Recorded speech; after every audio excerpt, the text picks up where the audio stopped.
ওয়ামা আরসালনাকা ইল্লা রাহমাতাল লিল আলামিন।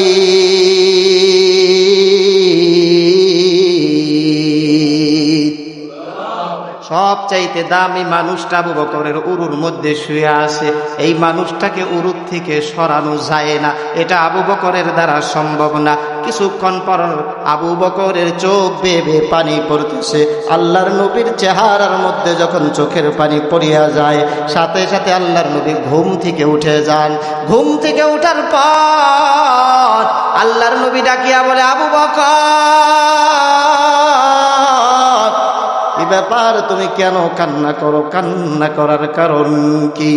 আবু বকরকে জানতে চাইলেন রাসূল। বাড়ি ঘর রেখে আসছো, বুঝি কষ্ট লাগে? অনেক দিন বাড়ি যাওয়া হয় না, কষ্ট লাগে। অনেক দূরের পথ চলে আসলো, হয়তো বেশি খারাপ লাগতেছে, তোমার কষ্ট লাগতেছে, এই জন্য বুঝি তোমার চোখ বেয়ে বেয়ে পানি আসতেছে। হযরতে আবু বকরকে বারবার যখন জিজ্ঞেস করে, আবু বকর কথা বলে না, কথা বলে না। কারণ রাসূল শুনলে পরে রাসূল এই ব্যাপারটা বড় কষ্ট পাবে। এই কথা যদি না জানায় বাঁচা যায়, আবু বকর সেই চেষ্টাটাই করতেছে। কিন্তু আবু বকর শেষ পর্যায়ে যখন দেখে রাসূলকে না বললে বেয়াদবি হয়ে যায়, আল্লাহর নবীর সাহাবী আবু বকর এবার রাসূলের সামনে চুপ করে আস্তে করে বলতেছে, রাসূল, আপনি যখন শুয়ে আছিলেন, একটা সাপ বারবার চেষ্টা করতেছে সে জমিনের নিচ থেকে উপরে চলে আসবে। আমি আবু বকর পা দিয়ে চাপ মেরে ধরে রাখছি। আল্লাহর নবী গো, ওই সাপটা যখন বারবার বের হইতে চাইছে, আমি আটকায়া রাখছি। আমি আবু বকর বাধা দিছি। সাপের হয়তো খারাপ লাগছে, সাপের খারাপ লাগছে, এই জন্য ওই সাপ একটা পর্যায়ে আমি আবু বকরের পায়ের মধ্যে সে ধ্বংসন করে দিছে। তকবীর মে কলমা মে নমাজো মে আযা মে, तकबीर में कलमा में नमाजों में अज़ा में है नाम इलाही से मिला नाम मोहम्मद, है नाम इलाही से मिला नाम मोहम्मद। फरमाते हैं आदम को मुझे खुल्द दरी में लिखा हुआ तो बात मिला नाम मोहम्मद, लिखा हुआ तो बात मिला नाम मोहम्मद। ला इलाहा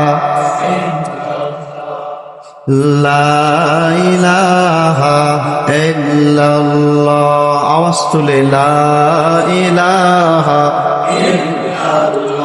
दिल থেকে লা ইলাহা ইল্লাল্লাহ, লা ইলাহা ইল্লাল্লাহ, লা ইলাহা ইল্লাল্লাহ, লা ইলাহা ইল্লাল্লাহ, লা ইলাহা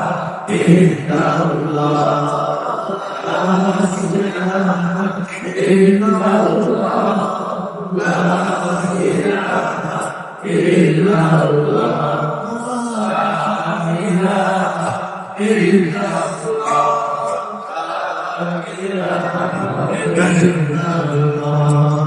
লা ইলাহা ইল্লাল্লাহ, লা ইলাহা ইল্লাল্লাহ, লা ইলাহা ইল্লাল্লাহ, লা ইলাহা ইল্লাল্লাহ।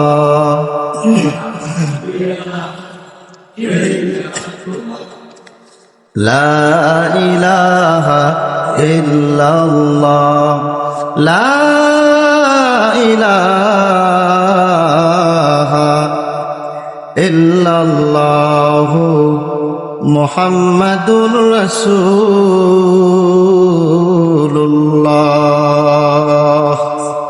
সাল্লাল্লাহু আলাইহি ওয়াসাল্লাম। আলহামদুলিল্লাহ, আল্লাহ পাকের দরবারে লাখো কোটি শুকর, যিনি দয়া মায়া করে ভালোবেসে আল্লাহর একটা দামি জায়গা ইলমের এই মারকাজে আসবার বসবার সুযোগ করে দিলেন। এই জন্য আমরা দিল খোলা শুকর করি, বলি আলহামদুলিল্লাহ। আল্লাহ যাদের পছন্দ করেন তাদের দিয়ে আল্লাহ ভালো কাজের খেদমত নিয়ে থাকেন। যাদের আল্লাহ ভালোবাসেন না, পরোয়া করেন না, ওই মানুষ কনসার্টে যাক আর গানের অনুষ্ঠানে যাক, আল্লাহর কোনো যায় আসে না। তবে যেই বান্দাগুলো আল্লাহর কাছে বাছাই করা, ওই মানুষগুলো তাদের দিলের মধ্যে সব সময় একটা চাহিদা আল্লাহ তৈরি করে দেন, যার কারণে সে 5 বেলার নামাজ ছাড়তে পারে না। আজান হইলে বিছনা থেকে পাগলের মতো উঠা যায়, বিছানার মধ্যে আর এক মুহূর্ত দেরি করতে পারে না, ঠিক না? ভালো কাজের ডাক যখন আসে তাকে আপনার আলাদা করে বলতে হবে না, একটু ইঙ্গিত পাইলেই তারা দৌড়ায় চলে আসে। তো আলহামদুলিল্লাহ, আশা রাখবো আপনারা যে কয়জন চলে আসছেন আগে আগে, আজকের দামি এই মজমা, এই জায়গা আমাদের সকলের মুরব্বী সেরেতাজ মাওলানা শেখ হাসান জামিল সাহেব হুজুর দামাত বারকাতুহু, হুজুর খুব গুরুত্বপূর্ণ আলোচনা রাখবেন। আমাদের ইসলাম দরকার, শরীরের সব অঙ্গ ঠিক আছে, শুধু খালি কলবটাই আমাদের সমস্যা। কথা বলতে হবে, ঠিক কিনা? সব ঠিক আছে, শুধু আমাদের সমস্যা এক জায়গায়, সেটা হলো কলব। কারো কলবের মধ্যে আল্লাহর টান বেশি, কারো কলবের মধ্যে দুনিয়ার টান বেশি। এজন্য আল্লাহর নবীর সাহাবী বেলাল, তার নাম আমরা সবাই শুনছি, তার কথাও আমরা সবাই জানি। আল্লাহ বলছেন, ইন্নাল্লাযীনা ক্বালু রাব্বুনাল্লাহ সুম্মা ইসতাকামু তাতানাজ্জালু আলাইহিমুল মালায়েকা আল্লা তাখাফু ওয়া লা তাহজানু ওয়া আবশিরু বিল জান্নাতিল্লাতী কুনতুম তুআদুন।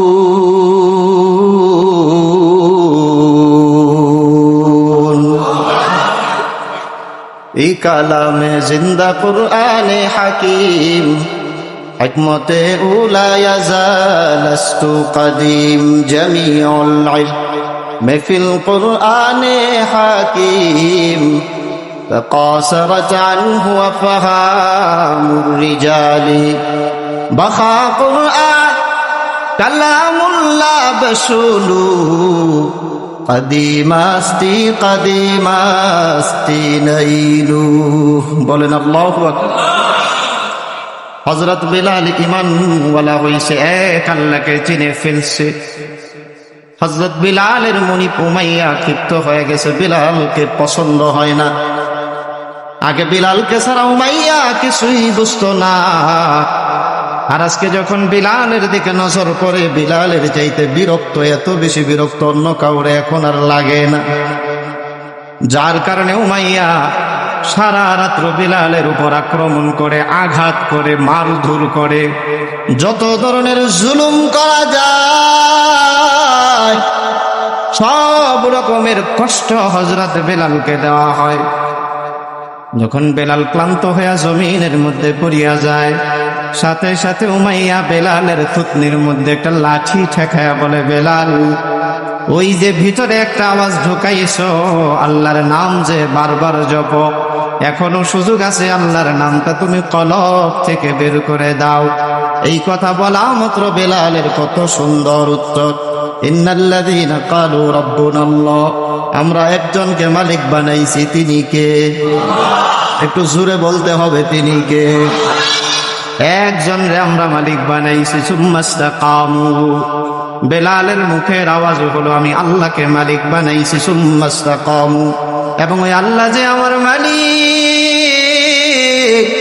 এই কথার উপর আমি একমত, এই কথার উপর আমার কোনো সন্দেহ নাই, এই কথার উপর আমার কোনো সন্দেহ নাই। আমার আল্লাহ তিনি হলেন আমার মালিক। উমাইয়া, তুমি আমার মালিক না। এই জন্যে যতই কষ্ট দাও, যতই তুমি আমারে আঘাত করো, আমি বিলালকে আহত বানাইবা, হাত কেটে ফেলবা, পা কেটে ফেলবা, আমার গর্দান থেকে তুমি মাথাকে আলাদা করে দিবা, আমার সব অঙ্গগুলো আলাদা হয়ে যাবে, কিন্তু এই কলম থেকে আল্লাহর নাম আমি বিলালের সিনা থেকে তুমি বের করতে পারবা না। সুবহান। সাহাবীদের কলব ছিল ভালো, আর আমাদের কলব হইল সবচেয়ে খারাপ। তারা এই কলবের সৌন্দর্য রক্ষা করার জন্য হাত পা শরীরের সব অঙ্গ কুরবান দিচ্ছে। মারতে মারতে জমিনে এমন ভাবে ফালাইছে, সিরাতের মধ্যে আসছে আল্লাহর নবীর প্রিয় এই সাহাবী বিলালের অবস্থা বলতে যায়, যেমন গরম বালুর মধ্যে তাকে রাখা হয়েছে, রাখার পর সাথে সাথে শরীরের যে চামড়াগুলা আছে আস্তে আস্তে যখন তার উল্টা করা হয়েছে, দেখছে যে বালুগুলা লাগছে ওই জায়গায় কোনো চামড়ার কোনো দৃশ্যই বোঝা যায় না। আল্লাহ, চামড়া যে ছিল এটা বোঝা যায় না, কেমন ভাবে তার চামড়া পুড়ে গেছে গরম হওয়ার কারণে। তো সাহাবীদের কলবের মধ্যে যে অবস্থা ছিল, আমাদের কলবের অবস্থান ছিল। হযরত বিলাল দুনিয়াতে কষ্ট করছে, কিন্তু কলব থেকে একবারের জন্য আল্লাহর নাম সরাই, ঠিক আমাদের মধ্যে ওই অবস্থাটা আনতে হবে। আর আজকের এই মাহফিলটা মূলত ওই দিকে খেয়াল করি, আজকের ইসলামী প্রোগ্রামটা করা। ভাই, আমাদের শরীরের সব অংশ ঠিক আছে, সপ্তাহে একবার ডাক্তারের কাছে যাই, মাসে একবার ডাক্তারের কাছে যাই। হ্যাঁ, ফ্যামিলির অনেকে অসুস্থ হয়ে যায়, তাদের সুস্থতার জন্য বারবার ডাক্তার দেখাই, কিন্তু আমার কলবের যে রোগ হয়ে আছে, ভালো একটা আলেম চিকিৎসক দেখানো দরকার, মুহাক্কিক একজন বুজুর্গ মানুষ দেখানো দরকার। এটা আমার চিন্তায় নাই। আর চিন্তায় থাকবে কি করে? আমরা তো জানি না যে কলবেও সুস্থ রাখতে হয়। কারণ দুনিয়ার নাপাকের মধ্যে পইরা খেলা মজা লাগে। কথা বলেন না, খেলা মজা লাগে না? আর্জেন্টিনার খেলা হয়, খুব মজা, রাত 3টা পর্যন্ত থাকা যায়। আর্জেন্টিনার খেলা হয়, অন্য অন্য দলের খেলা হয়, ফজরের নামাজের সময় ভিড় বাইন্দা বাইন্দা মানুষ খেলা দেখতেছে। এই মানুষটাই ফজরের আজান হয়, সে আল্লাহর ঘর মসজিদ সে চোখে দেখে না। কথা বলেন ঠিক না? বিলাল রে মারতেছে, তুমি ঈমান ছাড়ো, আর আল্লাহ আমাদের সুযোগ দিতেছে। আজান হইছে, হাইয়া আলাস সালাহ, হাইয়া আলাস সালাহ। দুনিয়ার মধ্যে তোর সম্পদ বড় না, দুনিয়ার মধ্যে তোর ক্ষমতা বড় না, দুনিয়ার মধ্যে তোমার অবস্থান বড় না, তোমার কোন ডিগ্রি বড় নয়, সব চাইতে বড় কে? যে সব চাইতে বড়, তার হুকুমটাও সব চাইতে বড়। তিনি যখন বারবার ডাকতেছে, বান্দা আয়, ফজরের আজান হয়, কত সুন্দর আওয়াজ কানের মধ্যে যায়। আজান শোনার পর দুনিয়ার তামাশা খেলা দেখার জন্য রেডি হয়ে গেলাম, কিন্তু আল্লাহর গোলামি আকরাবু মা ইয়াকুনুল আবদু মির রাব্বিহি ওয়া হুয়া সাজিদ। বান্দা যখন সিজদায় পড়ে যায়, আল্লাহর বড় মায়া লাগে, মুহাব্বতের লাগে। এজন্য আল্লাহ জানাইছেন, বান্দা সিজদা করার সাথে সাথে আমি আল্লাহর নিকটবর্তী হয়ে যাই। আল্লাহ ডাকতেছে, আয় তুই আইসা নামাজটা পড়, সিজদায় পড়। ওই খেলা দেখলে আমার কাছের হইতে পারবি না, কিন্তু সময় মতো ফজরে যদি নামাজে আসতে পারছি, আমার কাছের তুই হইতে পারছি। এই জন্য আজকে এখান থেকে আমাদের সবক নেওয়া, যে বেলাল দেখতে পাগল ছিল, দেখতে কালো ছিল, দেখতে অসুন্দর ছিল, দেখতে সম্মান অনেক কম ছিল, কিন্তু ইমান যেমন ঢুকাইছে, ইমানের ইস্তেকামত ওই রকম মজবুত ছিল। এই জন্য আমাদের ইমান দুর্বল বানাইলে চলবে? জোরে বলেন, দুর্বল বানাইলে চলবে? কয় হুজুর আমাদের ইমান ঠিক আছে। কেমন ঠিক আছে? দুনিয়ার সব মানুষ ভালো, সব দল ভালো, অন্য সব মানুষের ব্যাপারে কোনো আলোচনা নাই, কোনো কথা নাই, কোনো কথা নাই, কোনো কথা নাই। শুধু এক জায়গায় সমালোচনার অভ্যাস, ওই জায়গাটা হলো আলেম যারা। কথা বলেন ঠিক কিনা? অন্য কোনো জায়গা নিয়ে কারো মাথা ব্যথা নাই, কারো কোনো চুলকানি নাই, কারো কোনো চুলকানি নাই, কারো কোনো ভিতরে অন্য রকমের চিন্তা আসে না। শুধু এক জায়গায় চিন্তা, এই আলেম এমন কেন, ওই আলেম এমন কেন, এই আলেম এই দল করে কেন, এই আলেম ওই দল করে কেন। ভালো করে বুঝবেন, অন্য ধর্মের যেই মানুষরা আছে তারা কোনোদিনও নিজ ধর্মের মধ্যে বিরোধিতা করে না। বড় দুঃখের সাথে বলতে হয়, মুসলমান আমরা ঈমানওয়ালা হওয়ার পর এত দামি আল্লাহ বানাইছে, কিন্তু এরপরে এমন কিছু অভ্যাস জবানের মধ্যে জড়াইলাম যার কারণে ঈমানওয়ালা হওয়ার পরেও নিজেরাই নিজেদের দোষ বলতে বলতে সময় শেষ। ঠিক কিনা? সারাদিন চিন্তা, মামুনুল হক সাহেব কোন দল করে, অমুক হুজুর কোন দল করে, অমুক মানুষ কোন দল করে, দেখবেন কে কোন দল করে, হুজুররা কে কোন দল করে, এটা নিয়ে সাধারণ মানুষের অনেক কৌতূহল। কোনো মুশরিকরা আমাদের নিয়ে চিন্তা করে না, কোনো ইহুদি খ্রিস্টানরা চিন্তা করে না, বরং মুসলমানদেরকে দুশ্মন বানায় বন্ধু বন্ধুর বিরুদ্ধে শত্রুতামি একটা পরিবেশ তারা তৈরি করে দেয়। কথা বলেন ঠিক কিনা? আজকে থেকে একটা ওয়াদা নিয়ে যাইতে হবে, আন-নাজরু ইলা ওয়াজহি রাসূলিল্লাহ সাল্লাল্লাহু আলাইহি ওয়াসাল্লাম। আল্লাহর নবীর সাহাবী ছিল হযরত আবু বকর, তার পছন্দের আমল ছিল। আমরা দুনিয়াতে মানুষ, কিছু কিছু দিক এমন আছে যেই দিকে তাকাইলে মজা লাগে, ভালো লাগে। কিছু কিছু মানুষের চেহারার দিকে তাকাইলে একটু ভালো লাগে নিজের কাছে। কিন্তু সাহাবীদের মধ্যে একটা আদত, তারা সব সময় একটা দিকে তাকানোর জন্য চেষ্টা করত, সেটা হলো মুহাম্মাদুর রাসূলুল্লাহ সাল্লাল্লাহু আলাইহি ওয়াসাল্লাম। ওনার দিকে যখন নজর বাড়ায়, দুনিয়ার সব স্বাদ একদিকে করে দাও আর মুহাম্মদের নুরানি চেহারাটা একদিকে দাঁড় করাও। সাহাবীদের কাছে মুহাম্মদের চেহারার সৌন্দর্য বেশি মজা লাগে। এই জন্য আবু বকর গুহার মধ্যে যখন চলে গেছে, নবী আমার আবু বকরের এই সিনার মধ্যে, এই পায়ের উরুর মধ্যে যখন আল্লাহর নবীকে আবু বকর যখন শোয়া দিছে, আবু বকর নবীর চেহারার দিকে তাকায় আসে। এই মানুষটা সাধারণ কোনো মানুষ নয়। দুনিয়ার মধ্যে উনার দিকে যাদের নজর একবার পড়িয়া যায়, আল্লাহ তার ভিতরে নূর পয়দা করিয়া দেন। একবার রাসূলের দিকে তাকাইলে তার জন্য জাহান্নাম হারাম হয়ে যায়। তার দিকে তাকাইলে দুনিয়ার ফায়দা হলো, বান্দার খুব ক্ষুধা লেগে গেছে। সাহাবীরা মাঝে মাঝে ক্ষুধা লাগলে অপেক্ষায় থাকতো, কখন আমার নবীকে দেখব, কখন আমার নবীকে দেখব। আল্লাহর নবীকে দেখার জন্য তারা পাগল পারা হয়ে থাকতো, বারবার অপেক্ষায় থাকতো। নবীকে যদি দেখতে পাই তাহলে আমাদের সব ক্ষুধা দূর হয়ে যাবে। আবু বকর, উসমান, আলী সব দৌড়ে আসে। আল্লাহর নবীর নজরের দিকে চোখ পড়ার সাথে সাথে বেশি ক্ষুধার্ত হয়ে থাকতেন। একজন উল্লেখযোগ্য সাহাবী ছিল হযরত আবু হুরায়রা রাদিয়াল্লাহু তাআলা। সবচাইতে বেশি হাদিস যিনি বর্ণনা করছেন, ক্ষুধার কারণে রাসূলের দরবারে পড়িয়া থাকতো, মাঝে মাঝে মৃগী রোগীর মতো হয়ে যাইত। মানুষরা দেখে মনে করতো না জানি আবু হুরায়রার কি হয়ে গেছে, অসুস্থতায় পড়ে গেছে, এমন মাতলামি কেন করে। তারা কেউ জানে না আবু হুরায়রা বড় পাগল। তার দিলের মধ্যে একটা ব্যথা, রাসূলের দরবার থেকে সরা যাবে না। আমার খাবারের ব্যবস্থা নাই, একবেলা খাবার খাওয়ার সুযোগ নাই, দ্বিতীয়বারও খাবারের সুযোগ নাই, তৃতীয়বারও খাবারের সুযোগ নাই। দিন গড়ায় রাত গড়ায় আবু হুরায়রা না খেয়ে সে ক্ষুধার তাড়নায় সে জমিনের মধ্যে একবার ডানে গড়ায়, একবার বামে গড়ায়। এই আবু হুরায়রা সারাক্ষণ অপেক্ষায় থাকতো, কে এমন আছো, ক্ষুধার জ্বালা ক্ষুধার যন্ত্রণার সহ্য করতে পারি না, কে আসো আমাকে একটু খাবার দিবা। সাহাবীরা দিলের মধ্যে থাকলেও তারা মুখ দিয়ে কোনো দিন প্রকাশ করতো না।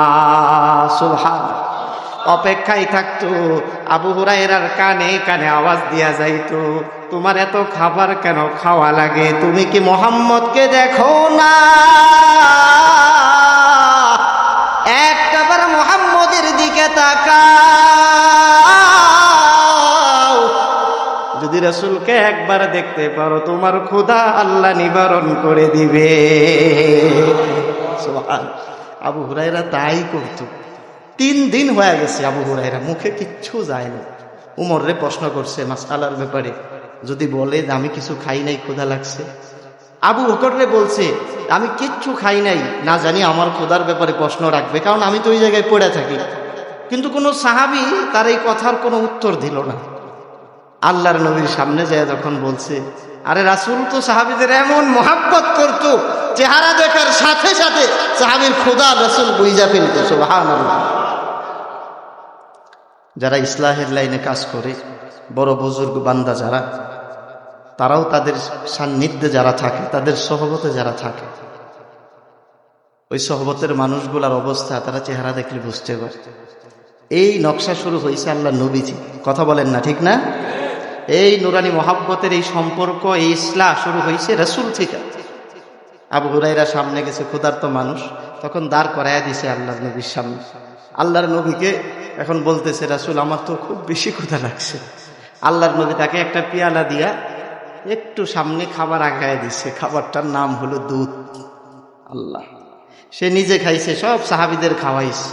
অল্প খাবার সে পাওয়ার পরেও শুধু রাসূলের হাত লাগার কারণে ওই খাবারের দ্বারা আল্লাহ হযরত আবু হুরায়রার পেটের পরিপূর্ণ ক্ষুধা আল্লাহ নিবাইয়া দিছে।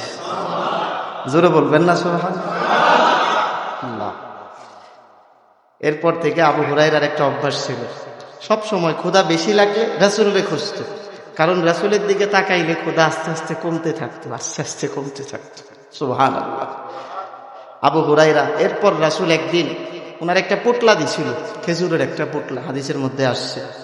ওই খেজুরের পোটলাটা এইভাবে আটকায়া দিছে, বলছে বেশি ক্ষুধা তো তোমার লাগে, আমি রাসূল তোমার মহব্বত করি, নাও তুমি দিনের খাদেম হইছো, আমার জন্য পাগল হইছো, এই পোটলাটা রাখো, তুমি এইখান থেকে একটা একটা খেজুর বেশি ক্ষুধা লাগলে খাইবা, অন্য কেউ যদি ক্ষুধার্ত হয় তোমার কাছে প্রশ্ন রাখে তারেও তুমি দিবা।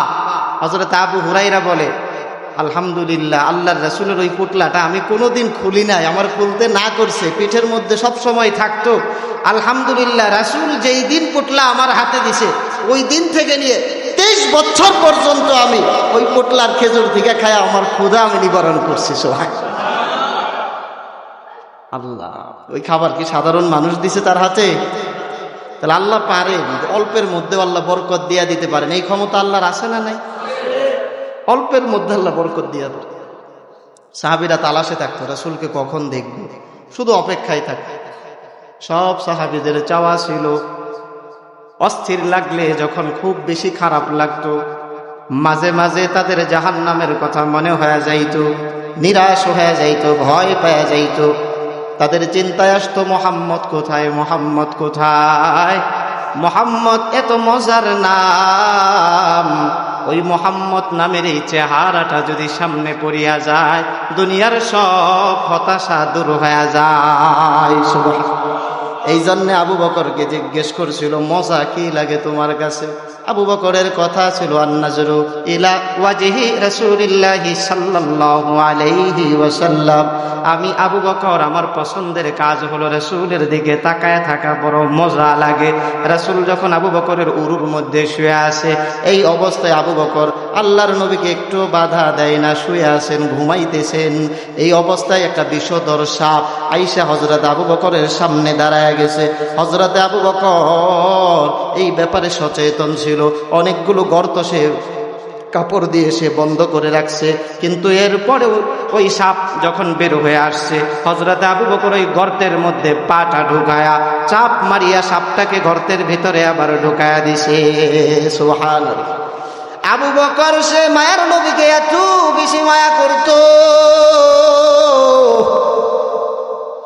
সে একটা বারের জন্য চিন্তা করে নাই, সাপ যদি আমাকে ধ্বংসন করে আমি আবু বকর দুনিয়া থেকে বিদায় হয়ে যাইব। নিজের কথা একবারের জন্য আবু বকর ভাবে নাই, সে তার পাটা গর্তের ভিতরে ঢুকায়া দিছে। সাপ এক পর্যায়ে আবু বকরের পায়ের মধ্যে ধ্বংসন করছে, ব্যথা উঠে গেছে, আবু বকরের শরীর নীল হয়ে গেছে, হাত পা গুলো নীল হয়ে গেছে। একটা পর্যায়ে হযরত আবু বকর রাদিয়াল্লাহু তাআলা ওনার অবস্থা এমন হয়ে গেছে, পুরো মুখেরই অংশটা নীল হয়ে গেছে, এই চোখগুলো আস্তে আস্তে লাল বর্ণ ধারণ করছে। একটা মানুষ ভিন্ন রকম অসুস্থ হয়ে গেছে, তার দৃশ্য দেখলেই বোঝা যায় সে কোনো না কোনো অসুস্থতায় পড়ে আছে, ঠিক না? আবু বকরকে দেখার পর যে কোনো মানুষ বুঝবে সে কোনো না কোনো বিষয় আটকায় গেছে। আবু বকর কোনো আওয়াজ করে না, কারণ উরুর মধ্যে শুয়ে আছে সবচাইতে দামি মানুষ। ওয়ামা আরসালনাকা ইল্লা রাহমাতাল লিল আলামিন।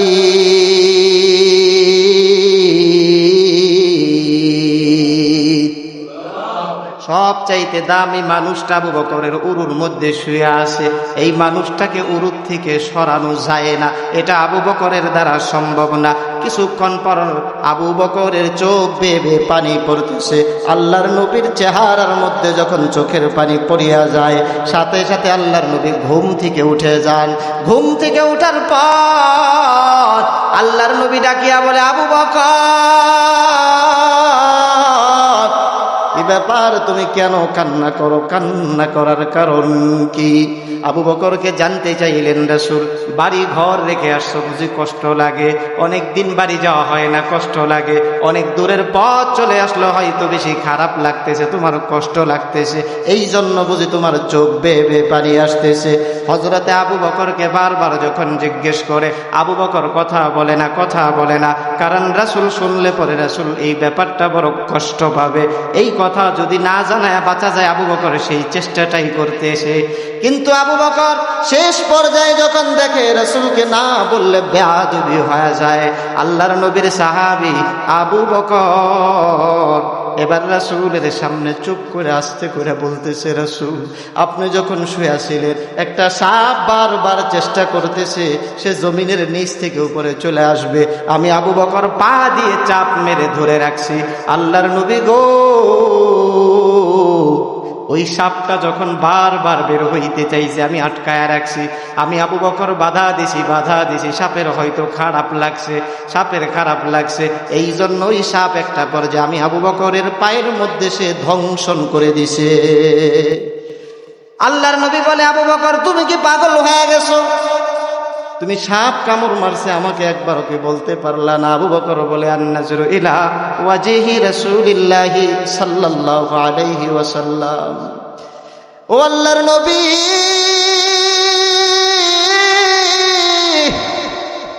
সব মানুষের দিকে যদি আমি নজর তাকাই,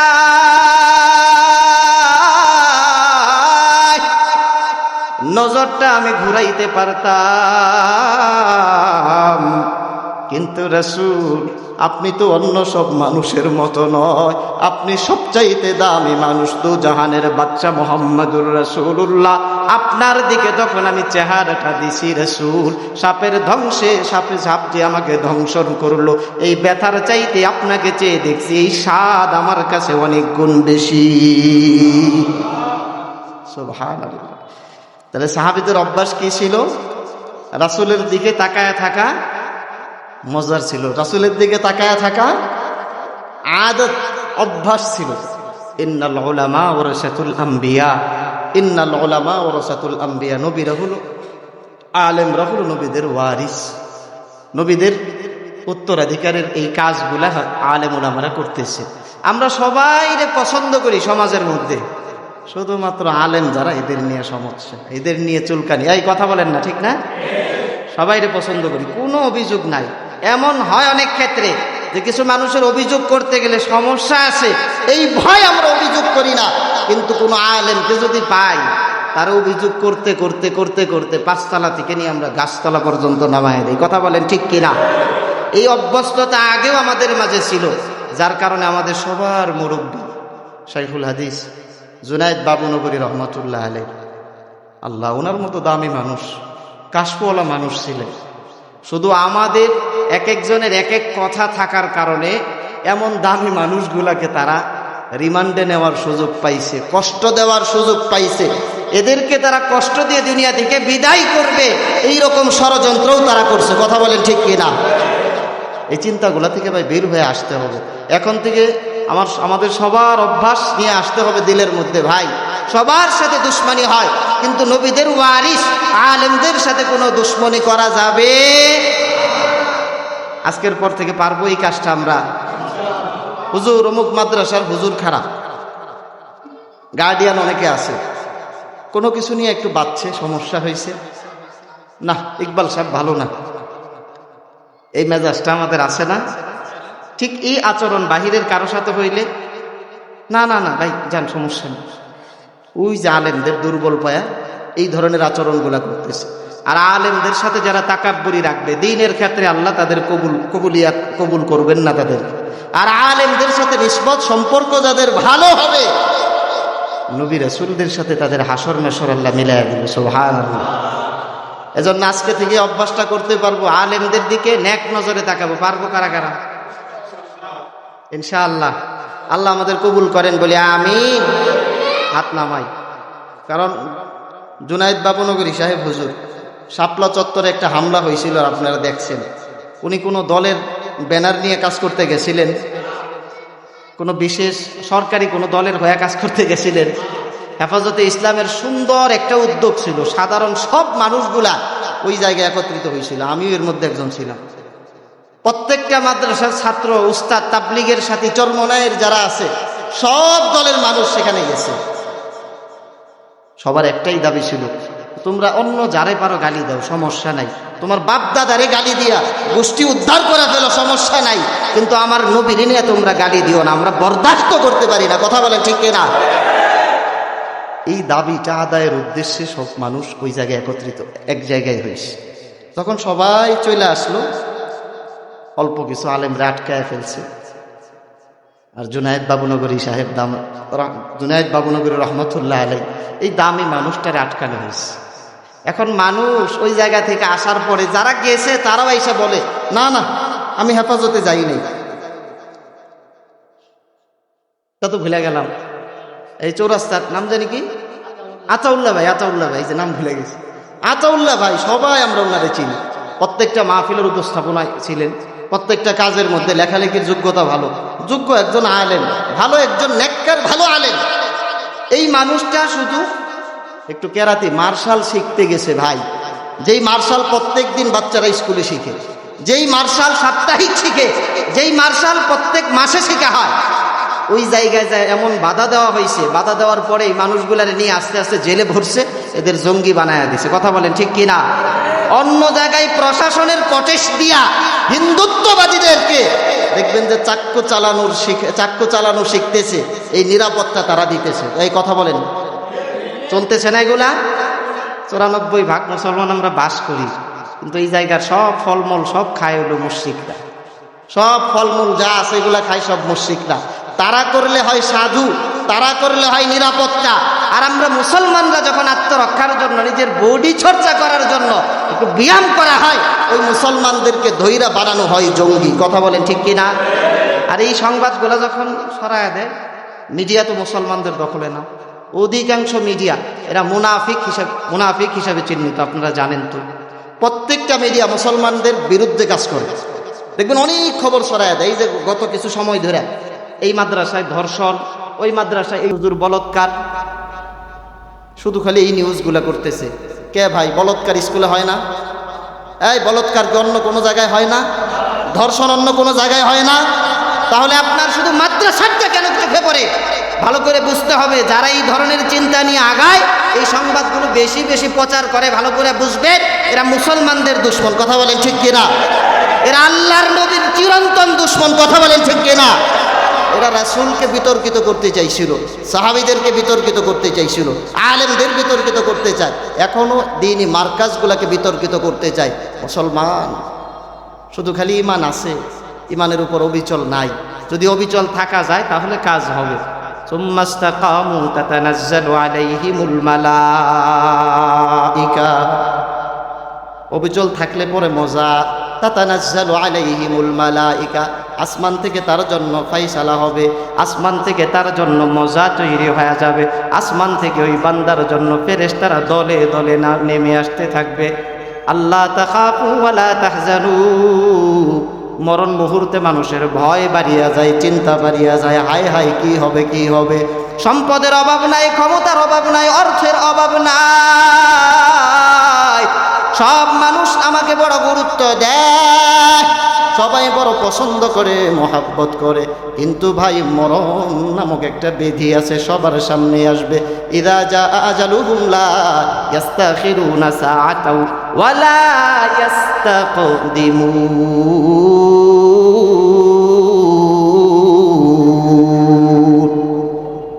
মরণ একটা সময় আসবে, 1 সেকেন্ড দেরিও হবে না, আগেও হবে না। ওই মুহূর্তে যদি আমাদের এই বিরোধিতার অভ্যাস থাকে, আনছি ইমান তবে আলেমদের পছন্দ করি নাই, দেখতে পারি নাই, আনছি ইমান তবে ইমানের ক্ষেত্রে যেই কাজগুলো পছন্দনীয় সেটা আমি পছন্দ করি নাই, তাহলে আমার জন্য আসমান থেকে ফেরেশতা নয়, বরং বড় বড় শয়তান আমার জন্য আল্লাহ হাজির করে দিবে। কথা বলেন ঠিক কি না? আর যদি মহাব্বত হয়, আর মাদ্রাসা নিয়ে আমরা বিরোধিতা করব না।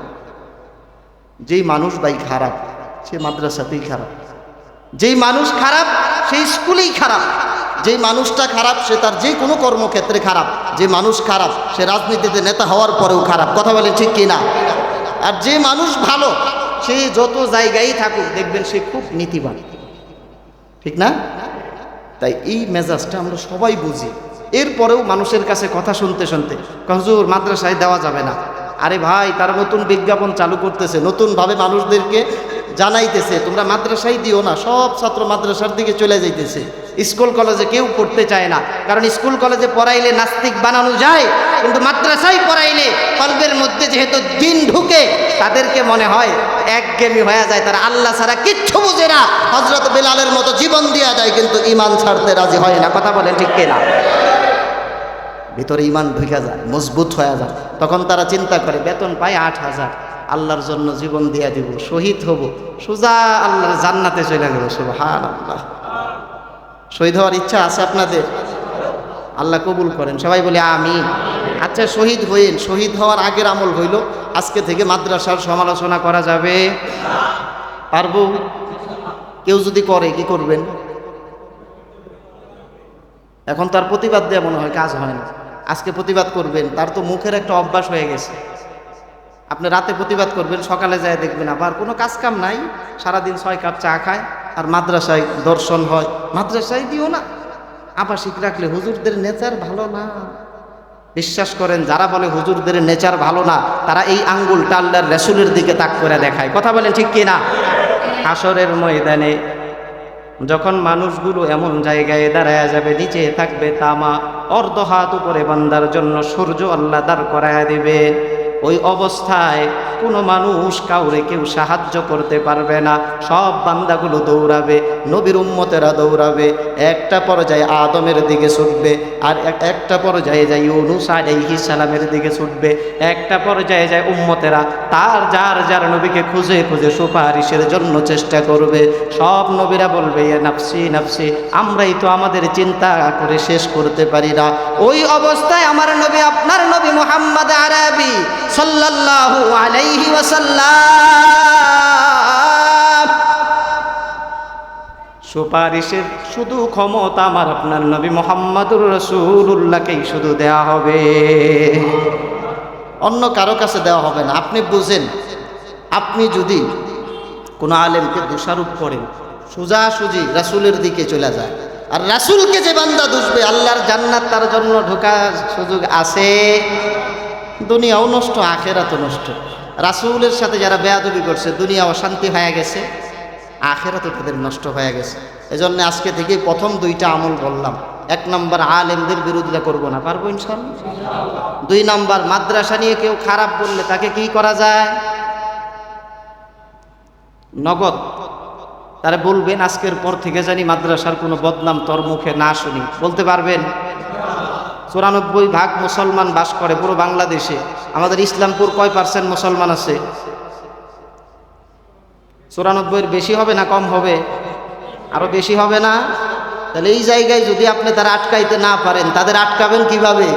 এক জায়গায় একটারে ধইরা সাইজ করা শুরু করেন, পরবর্তীতে এই মুনাফিক মার্কা মিডিয়ারা ছড়ায় দিবে মাদ্রাসার নামে অপবাদ দেওয়ার কারণে, দেখো তাকে মারতে মারতে লঙ্গি খুইলা খেতে ফেলাইছে। 1-2টা ধ্যান আপনি, বাকি সবগুলা দেখবেন সোজা হয়ে যাবে। কিছু মানুষ আছে যাদের মুখের ব্যালেন্স নাই, ঘরের মধ্যে বেশি বলে, বাজারের মধ্যে বেশি বলে, তারা সুযোগ পাইলে মসজিদ, মাদ্রাসা, আল্লাহর ঘর, দ্বীনের মার্কাজ এগুলোকেও তারা ছাড় দেয় না। হুজুরকে তারা টিস্যু মনে করে।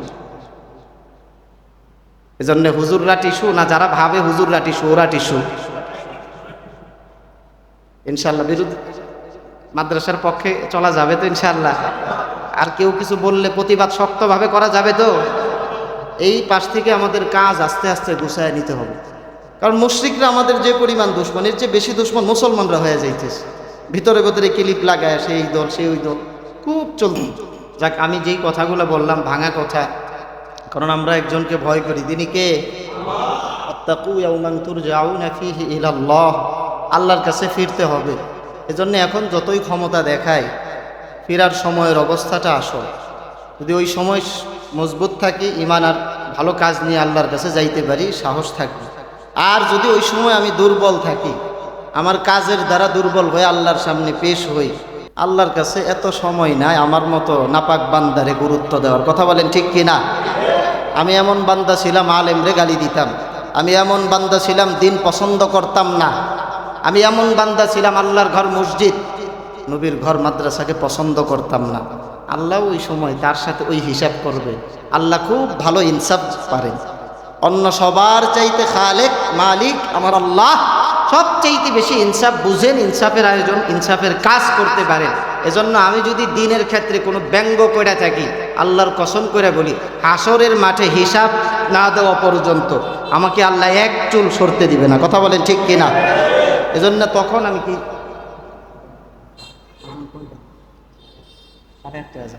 ঠিক আছে, আল্লাহ যে ভাঙা কথাগুলো বললাম, আমরা এই দুই দিক খেয়াল রাখবো। প্রথম, আলেমদের সমালোচনা করব না, আর মাদ্রাসা মসজিদের ক্ষেত্রে বিরোধিতা যারা করে, মিডিয়া হোক আর ব্যক্তি হোক, তাদেরকে জায়গা মতো সাইজ করে দেব। কথা বলেন ঠিক কিনা? পারবো ইনশাআল্লাহ। এখন আসেন, এই মাদ্রাসাটা, এই মাদ্রাসা আসলে কাদের মাদ্রাসা? আল্লাহর নবীর ঘর। মাদ্রাসার নাম কি? আয়েশা সিদ্দিকা রাদিয়াল্লাহু তাআলা আনহা মহিলা মাদ্রাসা। আল্লাহর নবীর বিবির নামে নাম। তো এই মাদ্রাসাগুলাতে কারো মেয়ে পড়তেছে, এই মাদ্রাসাগুলাতে আপনার মেয়ে পড়ার কারণে আপনার বিবিও সম্পৃক্ত হইতেছে। প্রত্যেক দিন আপনার মেয়েকে আপনার বিবি নিয়ে আসতেছে। তো রাসূল এবং তার মেয়ের হালত কেমন ছিল, এবং রাসূল এবং তার বিবির হালত কেমন ছিল, এই অবস্থাটা আমরা এই জায়গা থেকে একটু শুনা যাব, শিখা যাব। রাসূল তার বিবির সাথে যেমন ছিল, আমি আপনি আমার বিবির সাথে এমন থাকবো। পারবো ইনশাআল্লাহ? রাসূল তার মেয়ের সাথে যেমন ছিল, আমি আপনিও আমার মেয়ের সাথে ওই রকম থাকবো। এই বিবির সাথে কেমন হয় এই শিক্ষা এই মাদ্রাসায় দেওয়া হয়, আবার মেয়ের সাথে কেমন ছিল এই শিক্ষা এই মাদ্রাসাগুলোতেই দেওয়া হয়। কথা বলেন ঠিক কিনা? আল্লাহর নবীর মেয়ে হযরত ফাতেমা দামি মানুষ ছিলেন, দামি মানুষ।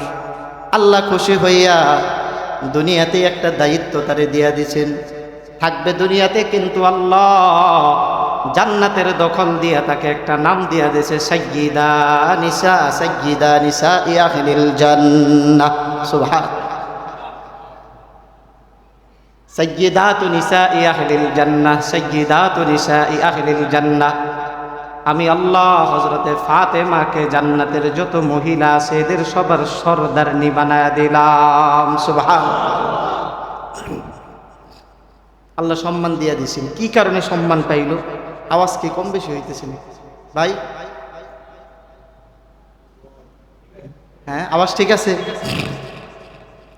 হযরতে ফাতেমা রাদিয়াল্লাহু তাআলা, আল্লাহর নবী যখন হযরত আলীর হাতে হযরতে ফাতেমাকে উঠিয়ে দেন, নবী আমার হযরত আলী রাদিয়াল্লাহু তাআলা আনহুর কাছে তার কন্যাকে উঠিয়ে দেওয়ার পর ফাতেমাকে একটা সবক শিখায়া দিছে। ও মেয়ে ফাতেমা, তুমি আমি মুহাম্মদুর রাসূলুল্লাহর কন্যা, তোমার অনেক বেশি সম্মান, তবে তুমি তোমার স্বামীর ঘরে সাধারণ একটা মেয়ে। সুবহান।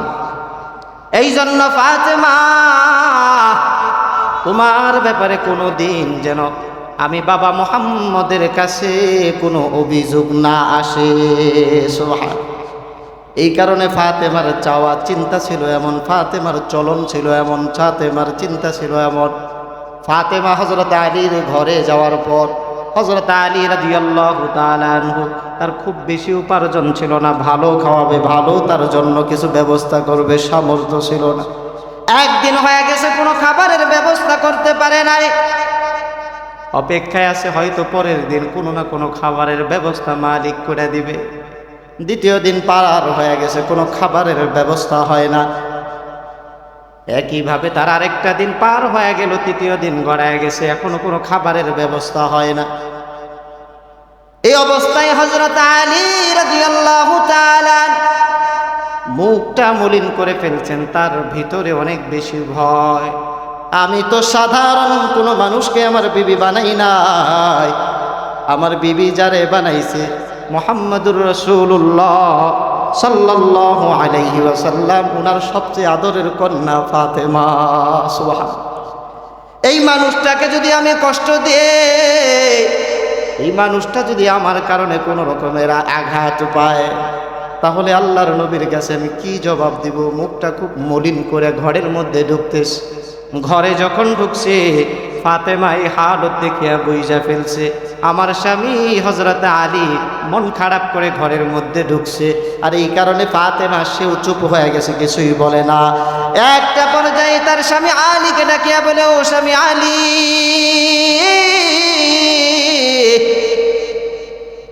আমার আজকে বড় কষ্ট লাগছে। এই কয়েকদিন আমার পেটে খাবার যায় নাই, খাবার লাগে নাই, তবে আজকে আমার কষ্ট হইতেছে, খারাপ লাগতেছে। কারণ হলো আমি তোমার চেহারার দিকে যখন তাকাইলাম, দেখলাম তুমি মলিন হইয়া ঘরের মধ্যে ঢুকতেছো। তোমার এই দৃশ্য দেখিয়া আমি ফাতেমা নিজেকে বুঝাইতে পারি না। সুবহানাল্লাহ।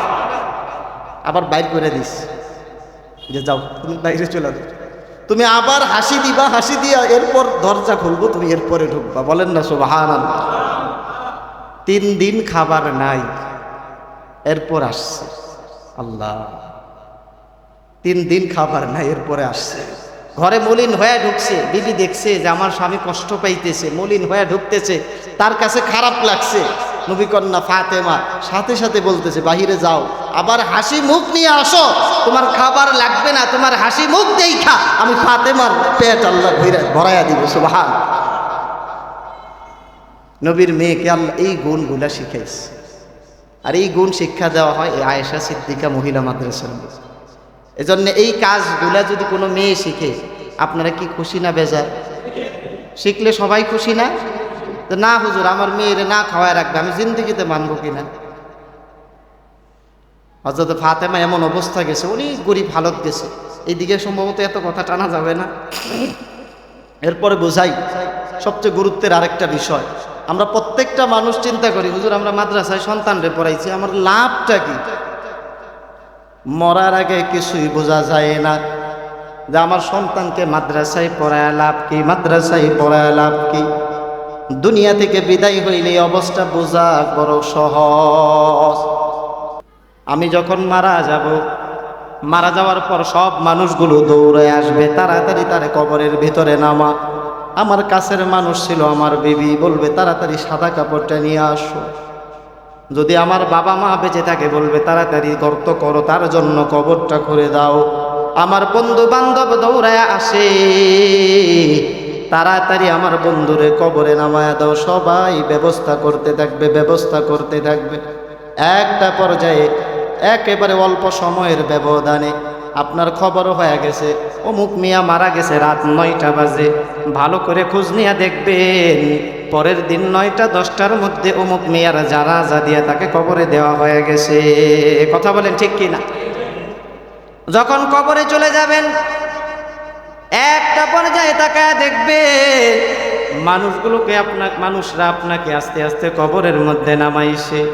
কবরের মধ্যে নামানোর পর লাশের বানগুলা খুলছে। এর কিছুক্ষণ পর মাটির চাপা দেওয়া শুরু হয়ে গেছে, মাটির পরিমাণ বাড়ানো শুরু হয়ে গেছে।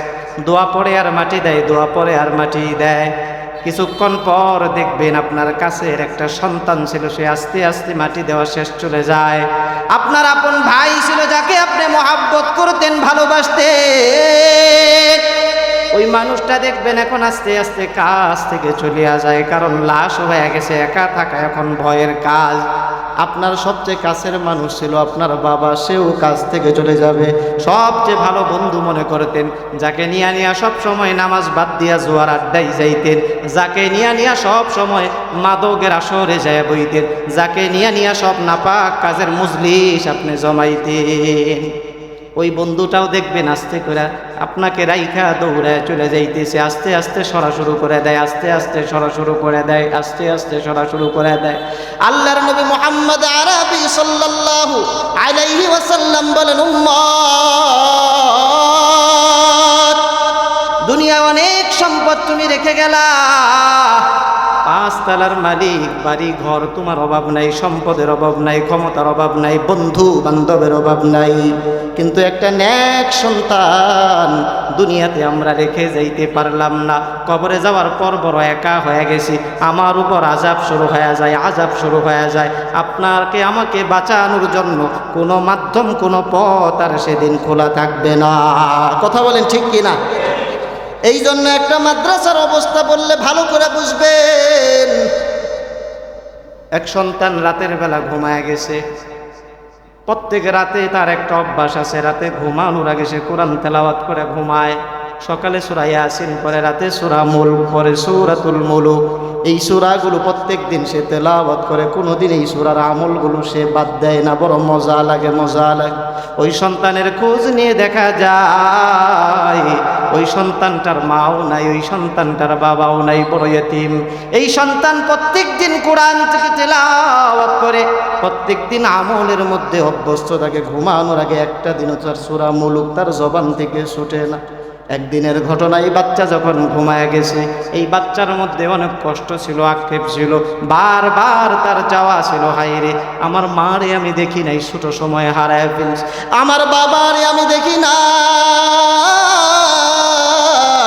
আমার বাবারে আমি হারায় ফেলছি, ওই সময় আমার বাবারে দেখতে পারি নাই, মারে দেখতে পারি নাই। আমি এতিম হওয়ার কারণে আজকে মাঝে মাঝে তাকায় দেখি সবার মারা আসে, সবার বাবারা আসে, তাদের সাথে সাক্ষাৎ করে, তাদের সাথে মত বিনিময় হয়। অনেক মা বাবারা ফোন দিয়ে তাদের বাচ্চাদের খবর নেয়, কিন্তু আমার তো মা নাই, আমার তো বাবা নাই, আমাকে কেউ খোঁজ খবর নেবে আমার আপনজন না থাকার কারণে, কেউ আমার ব্যাপারে জিজ্ঞাসা করে না। একটা পর্যায়ে ওই সন্তান চিন্তা করলো, হায় রে আল্লাহ, যদি স্বপ্নে আমার মা বাপরে একবার দেখা দিত। সুবহানাল্লাহ। এই বাচ্চা যখন ঘুমায় যায়, কুরআনুল কারীমের তেলাওয়াত করে আর ঘুমায়।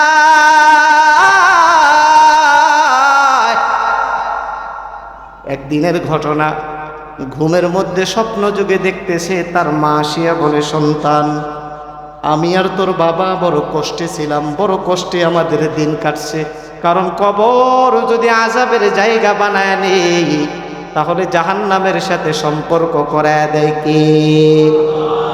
জাহান্নামের সাথে এতদিন সম্পর্ক ছিল, জাহান্নামের তাপ আসতো, জাহান্নামের আগুনের এত বেশি তাপ আমি সহ্য করতে পারি না।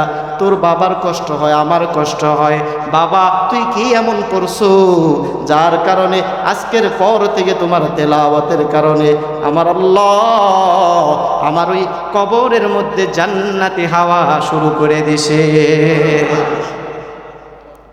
প্রত্যেক দিন কোরআন তেলাওয়াত করে, আবার তেলাওয়াত করে, কয়েকদিন গ্যাপ যায়, আবার বলে, বাবা তুই পড়স না রে? কোরআন তেলাওয়াত করলে, ভালো কাজ করলে এই অংশটুকু, ওয়ালাদুন সালিহুন ইয়াদউ লাহ, দুয়ার সাথে সব ইবাদতের সম্পর্ক।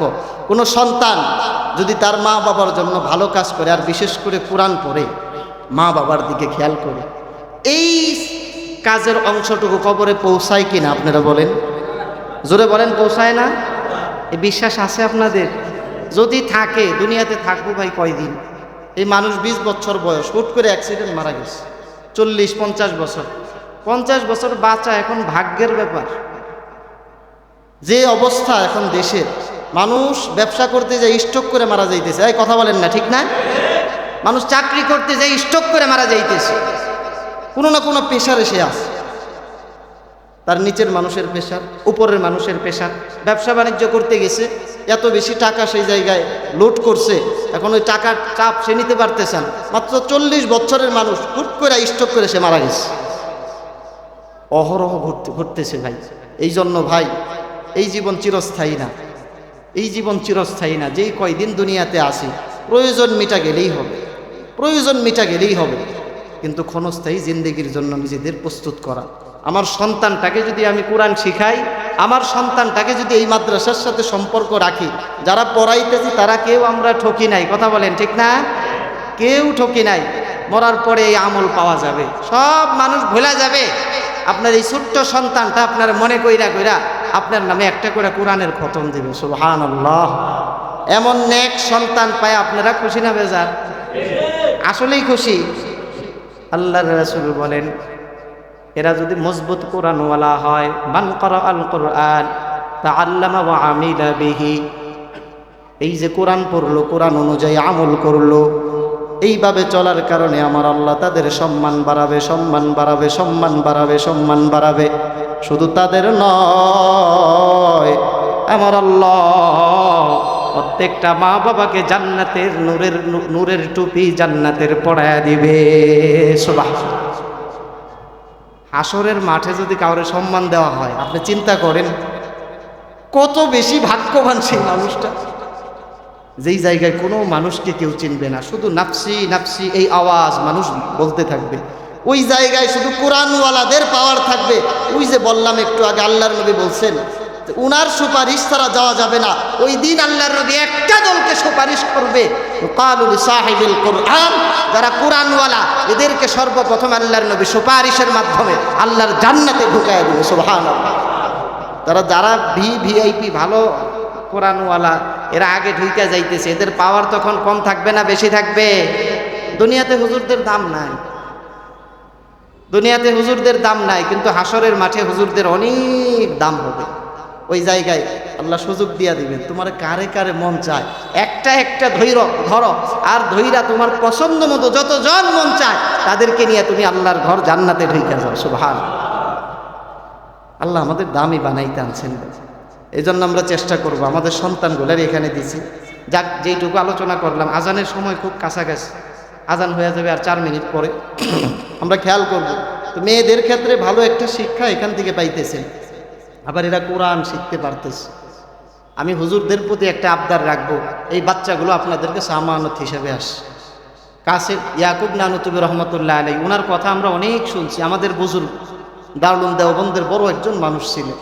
উনি ছাত্রদের খেদমত করতেন, ছাত্রদের খেদমত করতেন। বাহিরে একদিন ক্লাসের জন্য প্রস্তুত হয়ে গেছে, বৃষ্টি আসছে, সব ছাত্রের জুতাগুলা ইয়াকুব নানুতুবি রহমতুল্লাহ আলাইহি, কত দামি মানুষ, যারা কাশওয়ালা মানুষ, এই জুতাগুলারে আস্তে করে গাট্টির মতো বানায় মাথায় নিছে। দূর থেকে তাকায় একজন দেখতেছে, আরে এটা তো দেখতেছি ইয়াকুব নানুতুবির সম্মান অনেক বেশি, এই ছাত্রদের জুতাগুলো এরা কেন হাতে উঠায় নেয়, লাভটা কি? কাছে যাইয়া রাস্তার মানুষগুলো জিজ্ঞেস করে, ইয়াকুব নানুতুবি তুমি ছাত্রদের জুতা কেন তুমি উঠায় আনিলা? ইয়াকুব নানুতুবি রাহমাতুল্লাহ আলাইহি তাদেরকে উত্তর দিয়ে বলে, ভাই এই জুতা সাধারণ কোনো মানুষের জুতা নয়, সাধারণ কোনো মানুষের জুতা নয়। যাদের জুতা আমি হাতের মধ্যে উঠে নিলাম, যাদের জুতাগুলো মাথার মধ্যে আমি উঠে নিলাম, যাদের জুতাগুলো আমি আমার রুমাল দিয়ে পেঁচিয়ে গাট্টি বানায় নিলাম, এই মানুষগুলো দুনিয়ার মধ্যে এমন দামি মানুষ, এই মানুষগুলো জমিনের যত জায়গায় পা ফেলতেছে তত জায়গায় আল্লাহর রহমতের ফেরেশতা তাদের পর বিছায়া দেয়। ইয়াকুব নানুতুবি ডাকিয়া বলে, ভাই আমি যদি আল্লাহর কাছে আমলের কারণে আটকা যাই,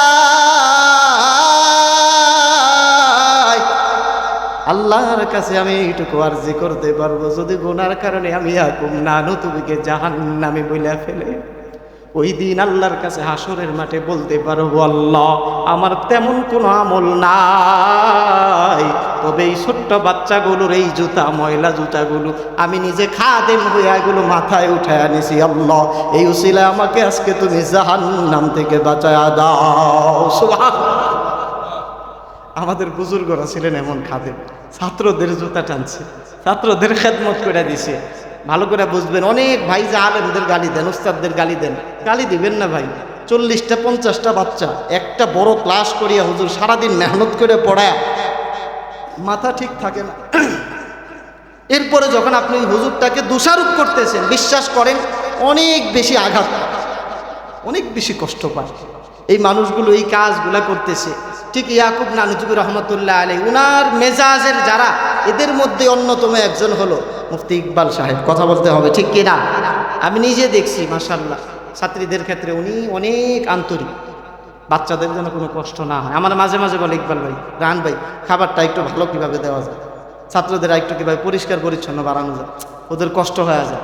ওনার মধ্যে ফিকির আছে। আমি আশা রাখবো মাওলানা ইকবাল সাহেব এবং ওনার বাবা, ভালো একটা সুযোগ হয়েছে, এখানে কোরআন শেখার একটা সুযোগ হয়েছে। আল্লাহ যেন এই উসিলায় হাসরের মাঠে ওনার বাবা এবং ওনাকে আল্লাহ যেন মাফ করে দেন। সবাই বলি আমিন। এর পাশাপাশি এলাকায় যত মাইয়েত শুয়ে আছে, আল্লাহ শুধু এই মাদ্রাসার বরকতে আল্লাহ যেন সব মাইয়েতদেরকে মাফ করে দেন। সবাই বলি আমিন। কেউ আমরা দুশ্মনী রাখবো না। আর মাদ্রাসার যতজন সদস্য আছে, উস্তাদরা, আমরা সবাই ইয়াকুব নানুতুবি রহমতুল্লাহ আলাইহি ওনাদের ওই মেজাজ নিয়ে আসবো। এই ছাত্রীরা যেন আমাদের দ্বারা কষ্ট না পায়, ওরা যাতে দিন শিখতে পারে, আমার কথায় আমার কাজে যেন দিন থেকে সইরা না যায়, এদেরকে আমরা আদর করব, এদেরকে আমরা দিনের পূর্ণাঙ্গ শিক্ষা দেওয়ার চেষ্টা করব। আল্লাহ তুমি আমাদের, আজান হয়ে গেছে, আল্লাহ তুমি আমাদের এই কাজগুলো ইখলাসের সাথে কবুল করো। সবাই বলি আমিন। ইনশাল্লাহ নামাজের পরই হুজুর বয়ান রাখবেন, আপনারাও আসবেন, আর সাথে করে একজন দুইজন করে ধরে নিয়ে আসবেন। ইনশাল্লাহ অনেক মানুষ হবে, জায়গা তো হবে না। হুজুরের আলোচনা অনেক সুন্দর, আসবেন তো সবাই? নাকি খাওয়া দাওয়া কইরে পরে হাসান জামিল সাহেব চলে গেলে পরে আসবেন? আগে খাওয়া না আগে বয়ান? জোরে বলেন, আগে বয়ান। আল্লাহ তুমি আমাদের কবুল করো। সবাই বলি আমিন। ওয়া আখির দাওয়ানা আলহামদুলিল্লাহ।